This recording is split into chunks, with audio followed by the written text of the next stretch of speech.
오늘은 나스닥, 우리나라엔 코스닥이 있다면 뉴스쇼에는 뉴스닥이 있습니다. 뉴스쇼 증권시장 뉴스닥. 오늘도 세민회정책연구소 허성무 소장님 어서 오십시오. 네, 반갑습니다. 바른정당 이준석 노원병 당협위원장 어서 오십시오. 네, 안녕하십니까. 일주일 만에 우리가 만났는데 두 분한테 변화가 생겼어요. 우선 허 소장님. 예.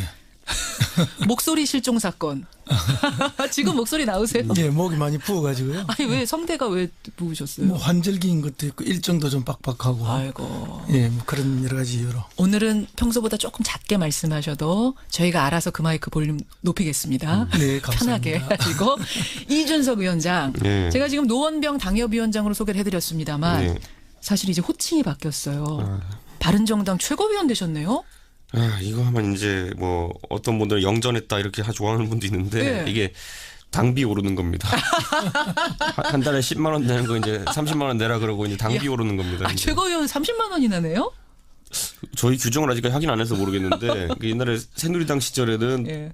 50만 원이었던가 더 냅니다 이게. 예. 아니, 받는 게 아니라 내요? 그것도 원내가 좀 다를 거예요. 네, 그래서 원외로 해가지고 한 50만 원 내야 될 겁니다. 원 내면은 100만 원 넘게 내야 되고. 야, 그렇습니까? 네. 딱히 좋을 건 없는 겁니까? 근데 이제 뭐 사실 제가 지금까지 사실 바른정당 시작하고 나서 당직을 안 맡겠다 그랬어요. 여직원에서는. 왜? 그러니까 왜냐하면 바른정당이 인재 영입을 해야 되기 때문에 예.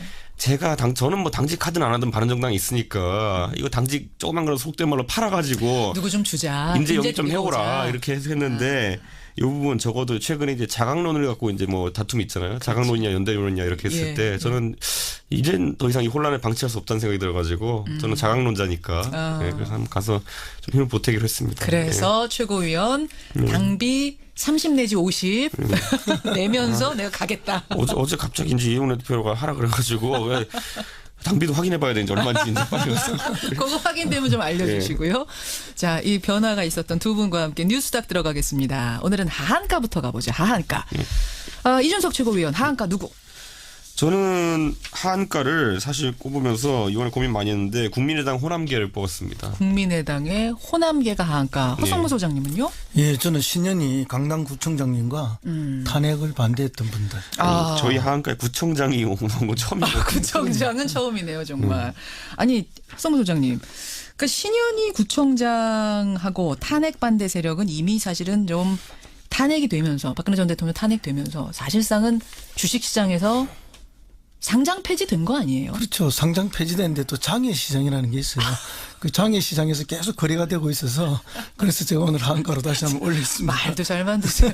어제 신현희 구청장이 그러지 않아도 떠들썩했습니다. 뉴스 인물이었습니다. 예. 뭐 저기 구청장 하면서 이분처럼 이렇게 화제를 많이 일으킨 분도 드뭅니다. 없어요. 근데 이제 맨 처음에 화제를 일으킬 때는 박원순 시장과 서울시하고 싸웠어요. 맞아요. 그렇게 하다가 이제 지난 대선을 앞두고는 문재인 후보를 끊임없이 이렇게 공격을 했는데 예. 그것이 주로 이제 가짜 뉴스에 근거해서 그것을 퍼뜨리고 이렇게 해서 싸워 나왔고요. 그랬죠. 그다음에 이제 최근에는 구청 예산 횡령 배임 문제가 터졌습니다. 이건 이제 무슨 얘기인지 잘 모르는 분들이 많더라고요. 제가 잠깐 설명을 해드리자면, 그러니까 강남구의 어떤 직원이 구청 예산을 개인적으로 썼다 횡령했다는 얘기죠. 그렇죠. 횡령으로 조사를 받는데 보니까 신현희 구청장도 거기에 연루가 된 의혹이 있더라. 이러면서 경찰이 같이 수사를 하는 건데 어제 뉴스 검색어에 올랐던 이유는 그 전산실의 직원이 증거인멸을 하는 걸로 보이는 어떤 장면에서 그렇습니다. 예. 신현희 구청장이 나타났다는 거예요. CCTV에 같이 나타났던 거죠. 예. 그 장면 그래서 뭐 전산 그것도 아니다 하면서 명예훼손 이야기를 하기도 하는데 아마 CCTV에는 나타났던 것 같아요. 그런데 이제 그 삭제한 자료가 뭐 이렇게 증거 인멸은 아니다. 그래서 그걸 명예훼손으로 이야기하는 것 같은데 어쨌든 그 사실 여부와 관계없이 그 구청장 수준에서 이렇게 많은 문제를 일으킨 구청장이 과연 있을까? 있었던가. 처음 듣는 사람이다. 네. 그래서 이제 근데 이게 좋은 의미의 화제를 일으키면 상한가를 드려야 되는데 그렇죠. 계속 나쁜 의미의 그 화제만 일으키고 있어서 하한가로 오늘 한번 잡았습니다. 이준석 최고위원 어떻게 보세요? 신현희 구청장. 뭐 사실 뭐 지방선거가 이제 내년에 다가오니까요. 뭐 구청장에 대한 여러 가지 이제 의혹 제기가 있을 겁니다. 그래서 이제 신현희 구청장들이 3선 도전을 할 텐데, 제 생각에는 뭐 최근에 있었던 여러 가지 논란, 그리고 특히 문재인 대통령에 대한 명예훼손건에 대한 부분, 이런 것들이 아무리 강남구라 하더라도 이제 신현희 구청장의 3선 구도에는 좀 악영향을 주지 않을까 그런 생각이 됩니다. 아무리 그렇더라도. 그래서 저는 이제 이게 왜 오늘 이 이야기를 다시 한번 하는 강남구청이야말로 예. 세수가 가장 많이 들어오고 또 이렇게 재정 자립도가 가장 높은 구청이에요. 대한민국에서 가장 부촌이죠. 그렇죠. 이런데 구청장이면은 지방 행정에 가장 모범적인 뭔가를 내놔야 돼요. 그렇게 이렇게 할 수 있다는 걸. 근데 이제 그런 어떤 모범적인 내놓은 건 들어본 적이 없고, 뭔가 자꾸 정치와 연루되고 예. 또 그 속에서 나쁜 결과를 만들고 예. 싸움이나 하는 그런 구청장. 구설수에. 예, 그러니까 이제 구청장이나 뭐 이 자치단체장은 선출직이기 때문에 절반은 정치인의 성격이 있고 절반은 행정가의 성격이 동시에 있습니다. 그렇죠. 그럼에도 불구하고 다 좀 이렇게 성공적인 모습을 가져가야 되는데 지나치게 정치에 이제 경도되면서 그것도 이제 구설수 위주로 가기 때문에 조금 다음에는 뭐 삼선을 하시든 아니면 다른 구청장이나 자치단체장이든 좋은 모습들을 좀 보여줬으면 좋겠다 싶습니다. 그게 참 중요한 부분이네요. 진짜 세수가 그렇게 많은 곳이면 이 많은 돈을 가지고 얼마나 모범적으로 훌륭한 모델들을 만들어내는가, 요걸 보여줬으면 참 좋았을 텐데. 그런데 여기는요, 이제 그 보수 정당에 있는 사람들이 선거하기 참 쉬운 곳인 게 뭐냐면은 예. 최근에 문재인 정부에서 이제 부동산 정책에 대해서 억제책을 내놨잖아요. 예, 예. 여기 지금 뭐 음마아파트 단지 이런 거 부착해가지고 재개발 이슈, 재건축 이슈가 많기 때문에 예. 내년엔 누가 선거를 나오든지 간에 또 된다. 보수 세력에서 또 가지고 재건축이나 재개발 이슈에 대해서 호의적인 입장을 보이면은 예. 한 단지마다 10,000표씩 있거든요. 이게 집값으로 선거된다. 뒤집어 말하면 신현희 구청장이든 아니면 또 보수 계열의 후보들이 이렇게 기고만장할 수 있는 것 중에 하나는 뭐냐면은 예. 결국에는 뭐 단순히 보수 진보의 문제가 아니라 상당한 재산권과 결부되어 있는 부분이 바로 이 강남구청장 또는 강남구 국회의원 선거기 때문에 뭐 이렇게 표현하면 그렇지만은 송파구는 무너져도 강남구는 안 무너지는 이유는 따로 있습니다. 예, 그거는. 예. 그래서 이제 흔히 정치권에서 이런 이야기를 하죠. 그 보수 정당에는 대구 경북보다 강남 3구가 더 좋다, 더 편하다 생각이. 그런 이야기가 그래서 계속 반복적으로 나오는 거예요. 강남 가면은 그러니까 강남구의 국회의원진의 분들 얘기 들어보면요, 예. 강남에 가면은 선거 운동을 할 게 없다고 합니다. 예. 와, 할 게 없다. 오히려 마이크 틀면 표 떨어지니까 이 동네는. 예. 집값 얘기하면 애들 학원 가야 되는데 네가 왜 확성기 틀고 다니냐고 이제 할 수 있는 동네니까. 공부해야 되는데 왜 시끄럽게 떠드냐고. 실제로 농담 쪽이긴 한데 그래가지고 실제로 강남구에 이제 국회의원 공천을 받으면은 보통 다른 곳에 지원 유서로 나갑니다. 그래요. 아주 그래서 대한민국 속에 또 다른 대한민국이 거기에 있는 거예요. 아니, 그러니까 강남 구민들이 지금 들으시면 어떨지 모르겠어요. 나는 아니다 하실 분들도 물론 계시겠지만 이제 정치인들이 느끼는 전체적인 분위기는 그렇다. 강남 가불병 있으면 을 빼놓고 갑병은 진짜 솔직히 말씀드리면은 선거 나갔을 때 대구보다 보통 편하다라고 얘기하는 경우들이 많습니다. 그렇군요. 신현희 강남구청장 얘기에서부터 시작을 했는데 신현희 구청장이 또 공천받을 수 있을까요? 글쎄요. 그건 이제 자유한국당 내부의 역학 구도하고 관계가 있겠죠. 지금 홍준표 대표는 끊임없이 전략공천 이야기하고 있습니다.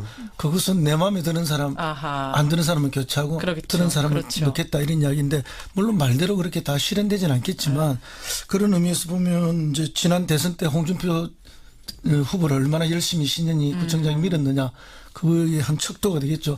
그래서 가짜 뉴스까지 동원하면서 열심히 대선 운동을 했기 때문에 아마도 유리하지 않겠습니까? 그런데요, 이게 사실 홍준표 대표가 지난번에도 당대표 한번 했지만은 당대표 대표할 때 국회의원 선거 4달 앞두고 이제 지지율이 많이 안 오르고 하니까 비상대책위원회 꾸리면서 이제 박근혜 당시 비대위원장한테 내줬잖아요. 이번에도 지금 친박이 이상하게 조용하게 있거든요.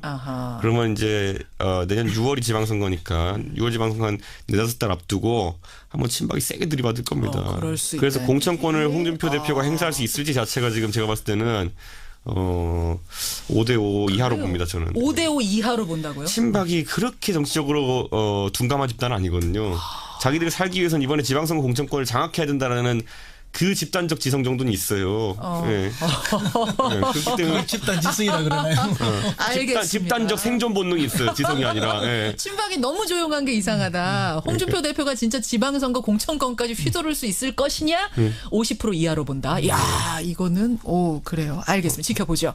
자. 이준석 최고위원이 국민의당 호남계를 하한가로 꼽으신 이유는 뭡니까? 뭐 이거 이번엔 두말할 것도 없죠. 저는 이제 다른 분들이 뭐라 하든지 간에 안철수 대표가 과반할 거다 1차 투표에서 얘기했던 게 뭐냐면은 그냥 가보면 분위기가 그래요. 지난번에 표현했지만은 지방선거를 예를 들어 정동현 천정배 의원 같은 그런 호남계 간판으로 치르고 싶습니까? 아니면 안철수 대표의 간판으로 치르고 싶습니까?라고 이제 국민의당 사람한테 물어보면은 예.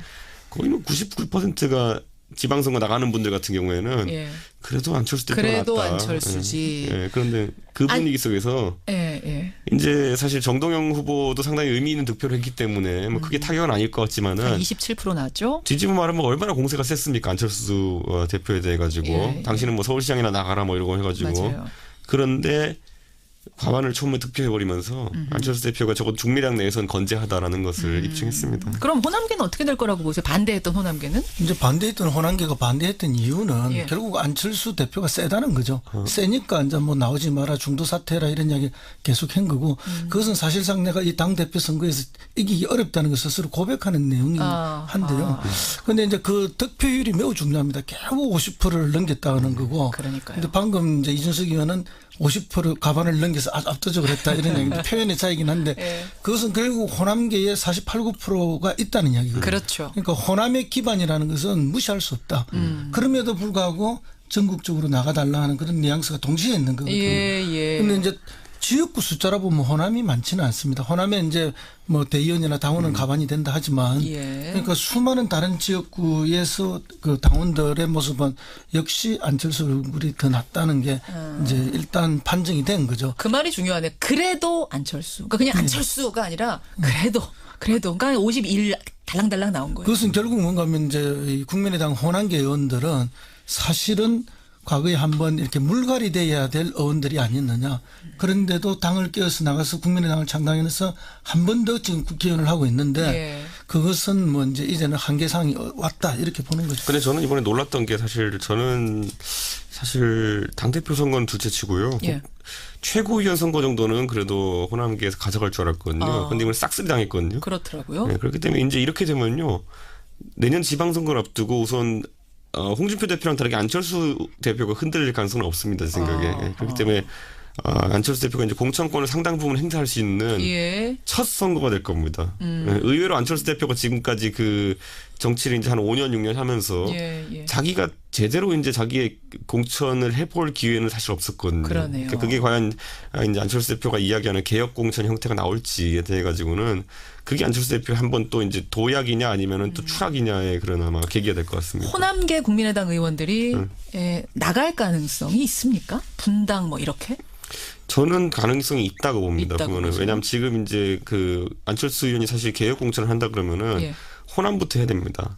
호남부터 해야 되기 때문에 지금 과연 현역 의원들 중에서 안철수계가 아닌 분들이 있는 그 호남 지역 같은 경우에는 당장 시장 군수 도의원부터 해가지고 제 생각에는 상당히 안철수 의원이 손을 댈 가능성이 있습니다. 그럼에도 불구하고 저는 지방선거 전까지는 어렵다고 봅니다. 왜요? 왜냐하면 이제 지방 국회의원 본인의 선거가 아니지 않습니까? 예. 그리고 이제 뭐 개혁 공천한다 하지만 그리고 제가 뭐 국민의당의 당원 당규는 모르지만 거기에도 기본적으로 그 시도당에서 지방의원들이나 지방자치단체장은 하도록 되어 있을 겁니다. 다만 이제 광역자치단체장은 중앙당이 하도록 되어 있을 거고 물론 전략공천 일부 있긴 하지만 만약에 지방선거를 앞두고 일방적인 전략공천과 안철수 의원이 본격적인 뭐 공천권 행사에 들어가면은 평지 풍파가 일어날 겁니다. 그리고 그렇게 하려면 압도적인 뭐 국민의당의 지지율을 끌어올리는 안철수만의 뭔가가 있어야 되는데 지금과 비슷한 지지율을 가지고는 안철수 대표라고 해서도 뭐 휘두르지 못할 거다. 별 힘을 발휘하지 못할 거예요. 지금 근데 이게 국민의당의 특징이 뭐냐면요. 지금 사실 거의 대부분 호남계입니다. 그러니까 수도권에서 출마하시는 분도 호남계예요. 그렇죠. 그런데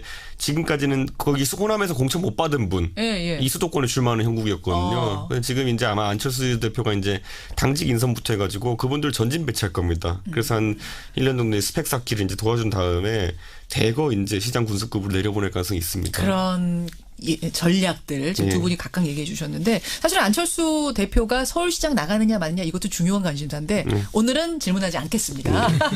다음 주에 제가 질문하겠습니다. 상한가를 가야 되거든요. 상한가 뭐 가지고 오셨는지 궁금해요. 허성모 소장님.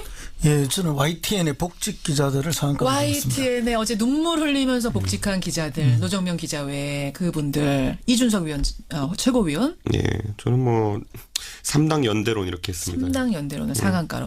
YTN 복직 기자들 얘기부터 좀 해보죠, 소장님. 예, 뭐 우리 언론에 뭐 해직 기자들의 해직 역사가 많이 있죠. 예. 그 중에서도 이제 박정희 군사 독재 정권 때에 뭐 동아 기자들이라든지 이렇게 해서 엄청난 해직과 고통이 있었고, 그다음 전두환 신군부가 들어서면서 언론사 통폐합과 또 기자들이 엄청난 해직이 있었습니다. 그랬죠. 그리고 이제 이명박 박근혜 정권 하에서 또 그런 게 반복이 됐는데 어떠한 그 독재 권력도 언론의 자유를 막을 수는 없습니다.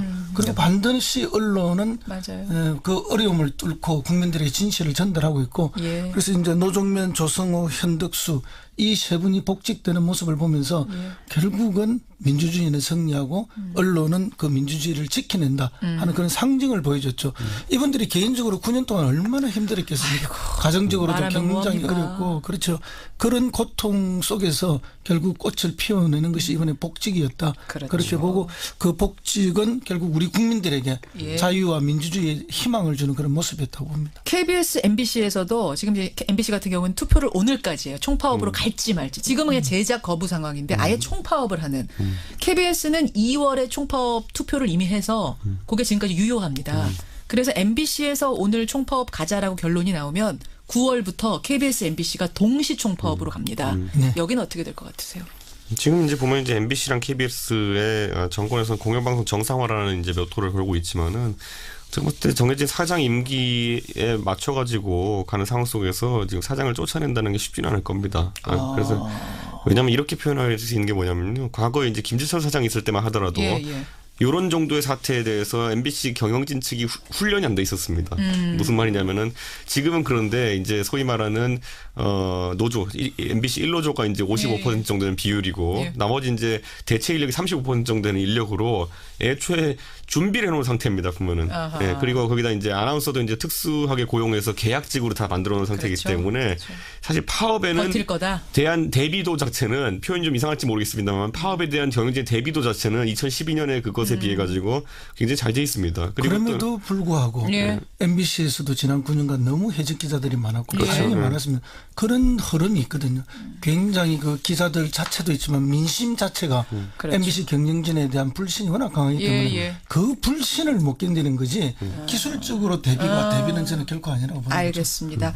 이준석 최고위원은 상한가로 3당 연대론 이건 뭐예요? 그 이제 이게 이렇게 표현하면 좀 그런데요. 그 홍준표 대표가 최근에 이제 전국 돌아다니면서 토크 콘서트 하고 이렇게 맞습니다. 하면서 분위기를 띄우려고 노력하는데 안 뜨잖아요. 예. 하는 줄도 모르는 분들이 많으세요. 그건 너무 가혹한 얘기고 예. 안 뜨잖아요. 현실입니다. 예. 그런데 이제 그건 제가 할 수 있는 얘기죠. 그거는 이제 안 뜨잖아요. 그러니까 이제 솔직히 말하면 정치 거기도 자각론이 실패한 겁니다. 예. 그래서 정치 구도상 이제 연대나 이런 여러 가지 정치공학적인 아이디어들을 띄울 수밖에 없는데 홍준표 대표가 띄우기 좀 민망하잖아요. 본인이 해놓은 말이 있으니까. 그렇죠. 그러니까 요즘 보면 최근에 말 안 하던 분들이 막 말하고 있죠. 예를 들어 맞습니다. 나경원 의원이라든지 이런 분들이 뭐 바른정당과 연대할 수 있지만 그리고 홍준표 대표는 이제 뭐 박근혜 대통령 출당시킬 수 있다 이런 군불대기 이제 하고 있는 상황인데 제가 봤을 땐 그게 그만큼 이제 자유한국당이 다급하다는 반증입니다. 보면은 최근에 보면 지난주 갤럽 조사 한번 본다 하더라도 수도권에서 지금 뭐 바른정당이 서울에서 10, 그다음에 자유한국당이 7 이렇게 나오는 상황인데 그렇다면은 수도권 선거에 대한 자신감이 없다는 얘기잖아요. 지금 보면은 그런 상황 속에서 이제 활로를 정치공학적으로 좀 찾으려고 하는 것이 아닌가. 그래서 수도권에서 야권 단일화 얘기가 정우택 원내대표 입에서 나온 거군요. 그러니까요. 지금 그런데 지금 이 상황에서 봤을 때는 바른정당 입장에서는 당신들이 뭐 바꾼 게 뭐냐 지금. 지금 뭐 개혁한다고 홍준표 대표 들어가신 지 이제 2달 가까이 됐는데 2달이면 진짜 개혁 그래도 몇 번 했을 텐데 와가지고 뭐 유석춘 위원장 이런 분들 혁신위 하면서 상당히 극우적인 발언만 뭘 바꿨냐. 그러니까 그런 상황 속에서 이제 홍준표 대표 입장에서는 상당히 곤란한 지점에 놓인 겁니다. 그러다 보니까 조용하던 나경원 의원 나오시잖아요. 지금 보면은. 그렇죠. 이제 선거가 다가오면요. 2년보다도 당선이 우선이기 때문에 이런 주장들이 계속 나올 수밖에 없습니다. 그러나 이게 이제 이론상 말로는 가능하지만 현실에 있어서는 지지 그렇죠. 기반이 다르고 이러기 때문에 누가 양보할 거냐. 매우 이건 어렵습니다. 뭐 아주 그냥 보통 문제가 아니기 때문에. 뭐 군부를 떼서 연기는 올리지만 결코 따뜻해지기는 어렵다. 그리고 안철수 대표에게 이제 연대를 제시하는 격인데 사실은요. 예, 안철수 대표가 어떤 사람입니까? 이런 거 다 무시하고 지난번에 단독으로 나갔던 사람 아닙니까? 그렇죠. 그러니까 결국에는 이렇게 하면 할수록 자유한국당이 다급한 모습이 나올 겁니다. 자, 오늘 뉴스닥 상한가 보도에는 YTN 복직 기자와 3당 연대론, 하한가 보도에는 탄핵 반대 세력과 국민의당 호남계 올리면서 두 분과 인사드리죠. 목소리 회복해서 오세요, 소장님. 네, 다음 주에는 잘 오겠습니다. 고맙습니다. 예, 감사합니다. 예, 감사합니다. 바른정당 이준석 최고위원, 세미래정책연구소 허성무 소장이었습니다. 아마 CCTV에는 나타났던 것 같아요. 그런데 이제 그 삭제한 자료가 뭐 이렇게 증거 인멸은 아니다. 그래서 그걸 명예훼손으로 이야기하는 것 같은데 어쨌든 그 사실 여부와 관계없이 그 구청장 수준에서 이렇게 많은 문제를 일으킨 구청장이 과연 있을까? 있었던가. 처음 듣는 사람이다.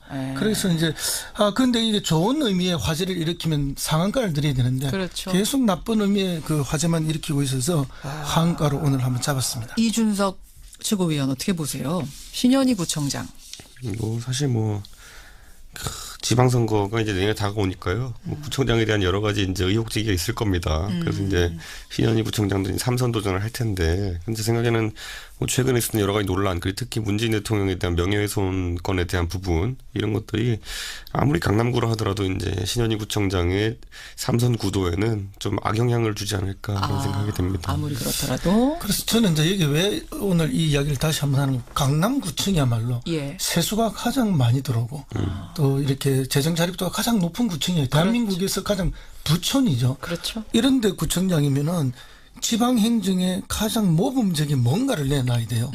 그렇게 이렇게 할 수 있다는 걸. 근데 이제 그런 어떤 모범적인 내놓은 건 들어본 적이 없고 뭔가 자꾸 정치와 연루되고 예. 또 그 속에서 나쁜 결과를 만들고 예. 싸움이나 하는 그런 구청장. 구설수에. 예, 그러니까 이제 구청장이나 뭐 이 자치단체장은 선출직이기 때문에 절반은 정치인의 성격이 있고 절반은 행정가의 성격이 동시에 있습니다. 그렇죠. 그럼에도 불구하고 다 좀 이렇게 성공적인 모습을 가져가야 되는데 지나치게 정치에 이제 경도되면서 그것도 이제 구설수 위주로 가기 때문에 조금 다음에는 뭐 삼선을 하시든 아니면 다른 구청장이나 자치단체장이든 좋은 모습들을 좀 보여줬으면 좋겠다 싶습니다. 그게 참 중요한 부분이네요. 진짜 세수가 그렇게 많은 곳이면 이 많은 돈을 가지고 얼마나 모범적으로 훌륭한 모델들을 만들어내는가 이걸 보여줬으면 참 좋았을 텐데. 근데 여기는요, 이제 그 보수 정당에 있는 사람들이 선거하기 참 쉬운 곳인 게 뭐냐면은 예. 최근에 문재인 정부에서 이제 부동산 정책에 대해서 억제책을 내놨잖아요. 예, 예. 여기 지금 뭐 음마아파트 단지 이런 거 시작해가지고 재개발 이슈, 재건축 이슈가 많기 때문에 예. 내년엔 누가 선거를 나오든지 간에 또 된다. 보세력에서 또 가지고 재건축이나 재개발 이슈에 대해서 호의적인 입장을 보이면은 예. 한 단지마다 10,000표씩 있거든요. 이게 집값으로 선거된다. 뒤집어 말하면 신현희 구청장이든 아니면 또 보수 계열의 후보들이 이렇게 기고만장할 수 있는 것 중에 하나는 뭐냐. 미국엔 나스닥, 우리나라엔 코스닥이 있다면 뉴스쇼에는 뉴스닥이 있습니다. 뉴스쇼 증권시장 뉴스닥. 오늘도 세미래정책연구소 허성무 소장님 어서 오십시오. 네, 반갑습니다. 바른정당 이준석 노원병 당협위원장 어서 오십시오. 네, 안녕하십니까. 일주일 만에 우리가 만났는데 두 분한테 변화가 생겼어요. 우선 허 소장님. 네. 목소리 실종 사건. 지금 목소리 나오세요? 예, 목이 많이 부어가지고요. 아니 왜 성대가 왜 부으셨어요? 뭐 환절기인 것도 있고 일정도 좀 빡빡하고. 아이고. 예, 뭐 그런 여러 가지 이유로. 오늘은 평소보다 조금 작게 말씀하셔도 저희가 알아서 그 마이크 볼륨 높이겠습니다. 네, 감사합니다. 편하게 하시고. 이준석 위원장. 네. 제가 지금 노원병 당협위원장으로 소개를 해드렸습니다만 네. 사실 이제 호칭이 바뀌었어요. 바른정당 최고위원 되셨네요. 이거 하면 이제 뭐 어떤 분들은 영전했다 이렇게 좋아하는 분도 있는데 네. 이게 당비 오르는 겁니다. 한 달에 10만 원 내는 거 이제 30만 원 내라 그러고 이제 당비 오르는 겁니다. 이제. 최고위원 30만 원이나 내요? 저희 규정을 아직까지 확인 안 해서 모르겠는데 그 옛날에 새누리당 시절에는 예. 50만 원이었던가 더 냅니다 이게. 예. 아니, 받는 게 아니라 내요? 그것도 원내가 좀 다를 거예요. 네, 그래서 원외로 해가지고 한 50만 원 내야 될 겁니다. 못 내면은 100만 원 넘게 내야 되고. 야, 그렇습니까? 네. 딱히 좋을 건 없는 겁니까? 근데 이제 뭐 사실 제가 지금까지 사실 바른정당 시작하고 나서 당직을 안 맡겠다 그랬어요. 여직원에서는. 왜? 그러니까 왜냐하면 바른정당 인재 영입을 해야 되기 때문에 예. 제가 저는 뭐 당직 하든 안 하든 바른정당에 있으니까 이거 당직 조그만 거로 속된 말로 팔아가지고 누구 좀 주자. 인재 영입 좀 들고 해오라 오자. 이렇게 했는데 이 부분 적어도 최근에 이제 자강론을 갖고 이제 뭐 다툼이 있잖아요. 자강론이냐 연대론이냐 이렇게 했을 예, 때 저는 이젠 더 이상 이 혼란을 방치할 수 없다는 생각이 들어가지고 저는 자강론자니까 예, 그래서 한번 가서 좀 힘을 보태기로 했습니다. 그래서 최고위원 당비 30 내지 50 내면서 내가 가겠다. 어제 갑자기 이제 이용래 대표가 하라 그래가지고 왜 당비도 확인해봐야 되는지 얼마인지 이제 빨리 가서. 그거 확인되면 좀 알려주시고요. 자, 이 변화가 있었던 두 분과 함께 뉴스닥 들어가겠습니다. 오늘은 하한가부터 가보죠. 하한가. 이준석 최고위원 하한가 누구? 저는 하한가를 사실 꼽으면서 이번에 고민 많이 했는데 국민의당 호남계를 뽑았습니다. 국민의당의 호남계가 하한가. 허성무 소장님은요? 예, 저는 신현희 강남구청장님과 탄핵을 반대했던 분들. 저희 하한가에 구청장이 온 건 처음이에요. 구청장은 처음이네요, 정말. 아니, 허성무 소장님. 그러니까 신현희 구청장하고 탄핵 반대 세력은 이미 사실은 좀 탄핵이 되면서 박근혜 전 대통령 탄핵되면서 사실상은 주식시장에서 상장 폐지된 거 아니에요? 그렇죠. 상장 폐지됐는데 또 장외시장이라는 게 있어요. 그 장외시장에서 계속 거래가 되고 있어서 그래서 제가 오늘 한가로 다시 한번 올렸습니다. 말도 잘 만드세요. 어제 신현희 구청장이 그러지 않아도 떠들썩했습니다. 뉴스 인물이었습니다. 예. 뭐 저기 구청장 하면서 이분처럼 이렇게 화제를 많이 일으킨 분도 드뭅니다. 없어요. 근데 이제 맨 처음에 화제를 일으킬 때는 박원순 시장과 서울시하고 싸웠어요. 맞아요. 그렇게 하다가 이제 지난 대선을 앞두고는 문재인 후보를 끊임없이 이렇게 공격을 했는데 예. 그 시주로 이제 가짜 뉴스에 근거해서 그것을 퍼뜨리고 이렇게 해서 싸워 나왔고요. 그랬죠. 그다음에 이제 최근에는 구청 예산 횡령 배임 문제가 터졌습니다. 이건 이제 무슨 얘기인지 잘 모르는 분들이 많더라고요. 제가 잠깐 설명을 해드리자면, 그러니까 강남구의 어떤 직원이 구청 예산을 개인적으로 썼다 횡령했다는 얘기죠. 그렇죠. 횡령으로 조사를 받는데 보니까 신현희 구청장도 거기에 연루가 된 의혹이 있더라. 이러면서 경찰이 같이 수사를 하는 건데 어제 뉴스 검색어에 올랐던 이유는 그 전산실의 직원이 증거인멸을 하는 걸로 보이는 어떤 장면에서 그렇습니다. 예. 신현희 구청장이 나타났다는 거예요. CCTV에 같이 나타났던 거죠. 그 장면 그래서 뭐 전산 그것도 아니다 하면서 명예훼손 이야기를 하기도 하는데